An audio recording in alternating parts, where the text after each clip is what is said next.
呢，也就这个条件，有时候想想怪对不起你们哥俩的。咋了？家里出啥事了？没事，我就是从这儿过，瞅瞅你。老二啊，这过日子就得要脚踏实地，把腰板挺直了。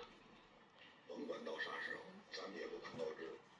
老徐这个爷们儿不吃软饭。